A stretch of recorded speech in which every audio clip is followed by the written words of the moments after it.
quiero que partamos justamente por la revocación de mandato. Le mandé al equipo la pregunta, esta es la pregunta que se aprobó. Es la pregunta que se aprobó para la revocación de mandato, es lo por la que se solicitará la revocación de mandato.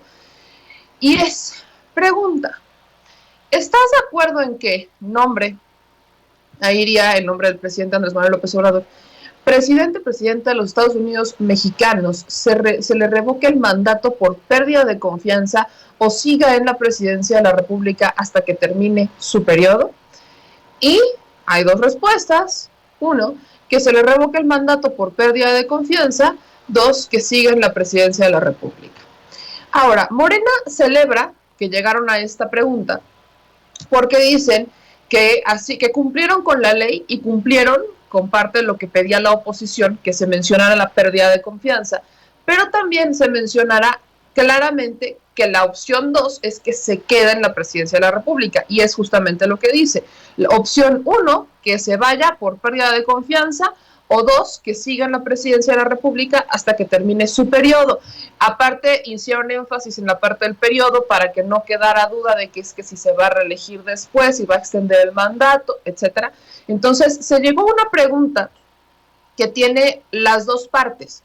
Uno, pérdida de confianza, y dos, que se quede hasta que termine el periodo, no extenderlo, miedo que tenía la oposición, y las respuestas exactamente lo mismo, que se le revoque el mandato por pérdida de confianza, y dos, que siga en la presidencia de la República. Ahí tendrían incluso que haberlo puesto como estaba en la pregunta, que siga en la presidencia de la República hasta que termine su periodo. Ese es el tema. Ahora, ¿queda claro? A mí sí me queda claro, pero he visto, porque ayer justamente lo puse en mis cuentas de redes sociales, que qué opinaban ustedes sobre esta pregunta. Y muchos me han dicho que es confusa, que es otra maniobra de la oposición y demás. Hay que leerla bien y es una pregunta a la que le tenemos que estar dando mucho énfasis y tenemos que estarle haciendo mucho análisis y cacarearla demasiado para que no queden dudas. Es la pregunta que se aprobó. Ahora, ¿la podrá cambiar la Suprema Corte de Justicia de la Nación? Nunca está descartado que la pueda cambiar, ¿no? Nunca queda descartado que pueda cambiar la pregunta. Lo hicieron con la pregunta pasada en la consulta popular y bueno, ahora quedará de esta manera. Esta es la pregunta que se negoció y esta es la pregunta que se aprobó. Pero ahora quiero enseñarle cuáles son los cambios en el dictamen, qué es lo que se aprobó para que me entiendan. Se aprobó prácticamente todo por unanimidad y ahí le mandé al equipo la agenda, o no dice adenda, es un PDF de 15 páginas, que es los cambios en el dictamen. Esto es lo que ya se aprobó y demás. Ahora, se hicieron modificaciones a varios artículos. Primero, el artículo 4 es que el instituto tendrá a su cargo en forma directa la organización, desarrollo y cómputo de la votación, incluyendo los consejos y juntas ejecutivas locales y distritales que correspondan. Esto cambia porque estaba mucho más amplio en el artículo 4 original, en donde decía que en el caso del instituto, la organización y desarrollo de la revocación de mandato será responsable de sus direcciones ejecutivas y unidades técnicas en el ámbito central, y en lo que concierne a los órganos desconcentrados serán componentes los consejos y juntas ejecutivas locales y distritales. O sea, como si fuera una elección más o menos normal, sino que en los estados serían los OPLES, los institutos electorales de los estados quienes serían cargo, y a nivel federal sería cargo el INE. Es lo que modifica por completo y le dejan la responsabilidad exclusiva al INE, no a los soples, no a las juntas locales ni distritales. Ellos se tendrán que organizar para realizar los cómputos y quiere que sea el INE. El INE es el que tiene que desplegar toda la maquinaria, no los federales, no los locales, solamente el INE a nivel federal. El Instituto Nacional Electoral, a través de sus consejeros nacionales, quienes tendrán que desplegar la maquinaria para realizar los conteos con toda certeza. Este fue uno de los cambios que se hicieron. Ahora, en el artículo 5 hicieron una modificación también en el que el código original, el artículo original, dice que el proceso de revocación de mandato es el instrumento de participación solicitado por la ciudadanía para determinar la conclusión anticipada en el desempeño del cargo del presidente de la República. Le añaden, para determinar la conclusión anticipada en el desempeño del cargo, a la persona titular de la presidencia de la República a partir de la pérdida de confianza. Ahí está la dinámica. Esta parte que hayan modificado el artículo 5 es lo que cambia y lo que obliga a que la pregunta se ponga pérdida de confianza. Pero ¿por qué se lo digo? Porque todo esto fue negociado, todo esto se negoció. Quiero recordarle que se votó por unanimidad, solo hubo 2 votos en contra, votaron 101 legisladores a favor y hubo muchos faltantes, ¿no? Por ejemplo, faltó Erubiel Ávila, Beatriz Paredes, o sea, hubo personajes que faltaron a la sesión en el Senado de la República, por lo cual no eran 120 votos en total, sino que fueron 101, 2 en contra, no hubo abstenciones. Ahora, aquí dice que cómo va a ser el inicio del proceso de revocación, el artículo 7. El artículo 7 dice que el inicio del proceso de revocación de mandato solamente procederá a petición de las personas ciudadanas en un número equivalente al menos al 3% de las inscritas en la lista nominal de electores, siempre y cuando la solicitud corresponda a por lo menos 17 entidades federativas que representen como mínimo el 3% de la lista nominal de electores de cada una de ellas. Algo similar a lo que ocurrió con la consulta popular. Ahora, ¿cuáles son los requisitos para solicitar, participar y votar en el proceso de revocación de mandato? Añaden la parte votar, porque en el artículo 8 no decía, el artículo 8 no decía esto. Y dice, no contaría, aquí hay un cambio importante, es no contar con sentencia ejecutoriada que suspenda los derechos políticos. Y en el artículo 8 original decía no encontrarse bajo la suspensión de sus derechos políticos. ¿Qué es lo que está diciendo? Es que si una persona está suspendida de sus derechos políticos, hacen énfasis en la redacción de que no debe de contar con una sentencia ejecutoria. Una cosa es que esté en investigación y demás. Es una forma de blindar al que busque, al que solicite la revocación del mandato. Lo que más se modificó quizás fue el artículo 10 y 11, porque en el artículo 10 dice que las ciudadanas y ciudadanos podrán firmar más de un formato, pero se contará como una sola muestra de voluntad al respecto de la solicitud de revocación de mandato.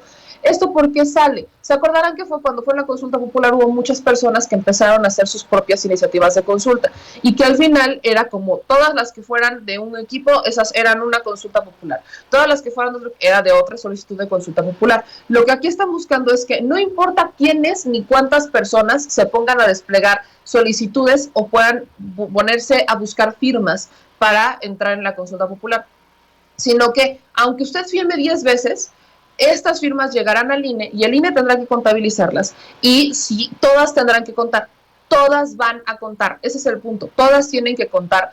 Entonces no importa si Noroña, si Delgado, si Morena, si Citlali, si los del PAN solicitan la consulta popular, usted puede firmar la que sea y al final va a contar para la misma consulta, que es la revocación de mandato.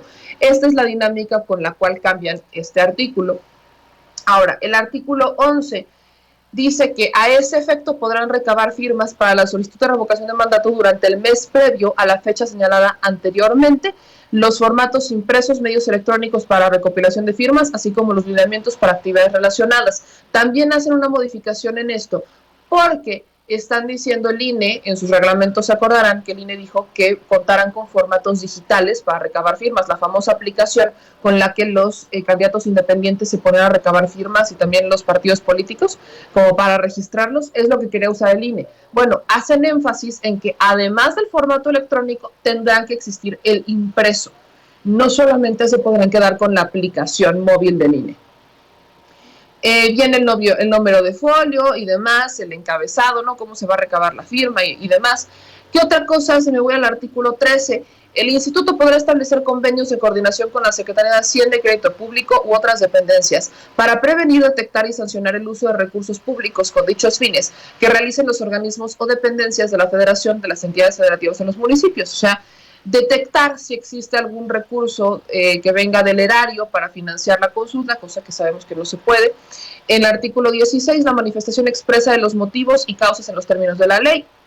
Luego el artículo 19 dice que la convocatoria para el proceso de revocación deberá contener la definición de revocación de mandato establecida en el artículo 5 de la ley, que es justamente lo que le añaden de pérdida de confianza. O sea, la pregunta, que es la que ya les enseñé, tendría que haber seguido estos lineamientos que son el artículo 19 y pues todos los siguen. Y aquí está justamente la pregunta en la fracción quinta del artículo 19. Lo que aquí preocupa, y me voy, por ejemplo, al artículo 26, es que eliminan una fracción original, decía: si de la revisión del informe que se concluye que cumplieron todos y cada uno de los supuestos previstos en el artículo 7 de esta ley, el Consejo General deberá emitir inmediatamente la convocatoria correspondiente y en caso contrario deberá desechar la solicitud de archivarla como asunto total y definitivo concluido. Aquí eliminan por completo esta fracción y solamente dicen que para la preparación del mecanismo de participación ciudadana, el instituto, en estricta observancia de las medidas de racionalidad y correspondiente, buscará el máximo aprovechamiento de los recursos humanos. También le obligan al INE, lo hacen responsable de la organización, desarrollo y cómputo de la votación de los procesos de revocación de mandato, algo que no estaba claro, era lógico, pero no estaba claro. El artículo 28 hacen esta modificación, convierten el artículo 26, una fracción del artículo 26, en un artículo, en el artículo 28, y el artículo 32, en donde dicen: el instituto deberá iniciar la difusión de la consulta al día siguiente de la publicación de la convocatoria en el Diario Oficial de la Federación, la cual concluirá hasta 3 días previos de la fecha de la jornada. Esta parte también es importante, porque no son 15 días los que estará promocionando el INE en la consulta, no, sino que por acá se aprueba la convocatoria en el Diario Oficial, se publica la convocatoria en el Diario Oficial de la Federación, y el INE, llueva, truene o relampaguee, tendrá que estar difundiendo la revocación de mandato. Así de sencillo. Así que, si esta convocatoria se llegan a las firmas en noviembre, se cumple el proceso, pues será literalmente, lo aprueban en noviembre, en diciembre, cuando sepamos normalmente por los procesos que tendremos revocación de mandato, el INE estará obligado a darle difusión a la revocación en diciembre, enero, febrero y hasta marzo. Tendrá estos 3 meses, casi 4 meses, para estar dándole difusión a la consulta popular. ¿Qué es lo que aquí preocupa? El artículo 33. El artículo 33 dice: el instituto realizará el monitoreo de medios de comunicación, prensa y medios electrónicos a fin de garantizar la equidad en los espacios informativos de opinión pública y o difusión asignados a la discusión de la revocación de mandato. El instituto proveerá, cuando a juicio del instituto, ninguna otra persona física o moral, durante el tiempo que los poderes públicos. Queda prohibido el uso de recursos públicos para fines de recolección de firmas, así como fines de promoción y propaganda relacionados con los procesos de revocación de mandato. Este artículo lo había reservado Moreno, el artículo 33, ¿no? Particularmente los senadores Monreal y Olga Sánchez Cordero reservaron el artículo 33, que es el único, y esto lo dicen de hecho ayer en la sesión en la madrugada, es el único artículo al que no llegaron a un acuerdo. ¿Qué le quería modificar Morena? Morena le quería modificar que el presidente pudiera tener voz durante el periodo. O sea, es decir, que él pudiera salir a decir, a hablar como un tipo si estuviera haciendo campaña, decir, ¿por qué me deberían de refrendar la confianza? Ahí no hubo consenso, no hubo ni siquiera tantito consenso, y fue el único artículo que se reservó.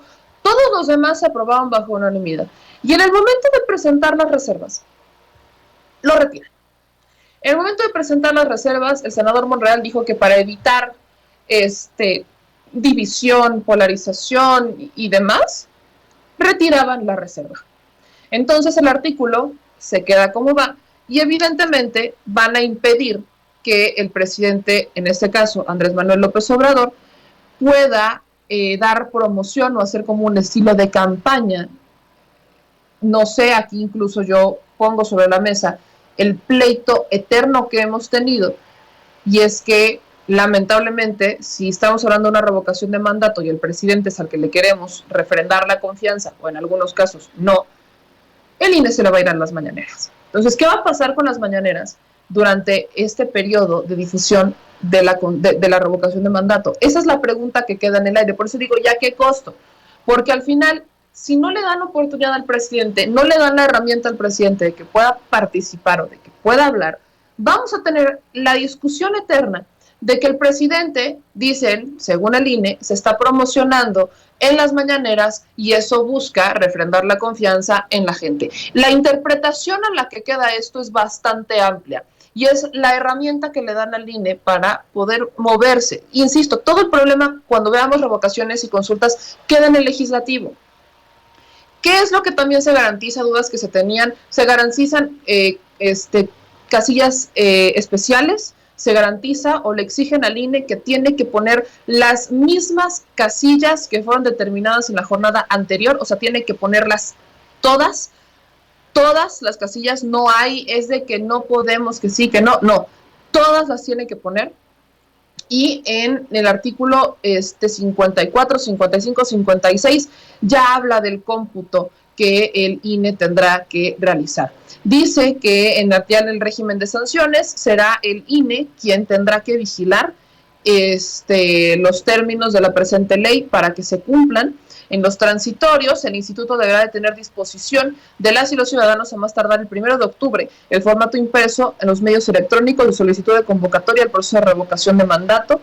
El instituto deberá garantizar la realización de la consulta establecida en el transitorio cuarto. Las erogaciones que se generen del motivo de la entrada, pues ya se harán públicas. Esto quería enseñárselos para que vean qué es lo que cambió. Por eso le pregunto, ¿bajo a qué costo y a qué costo se modificó, se aprobaron estas leyes secundarias? Pues lamentablemente costos de mucha negociación, mucha negociación, que lamentablemente pues vamos a tener otro experimento con el tema de la revocación de mandato. Pero bueno,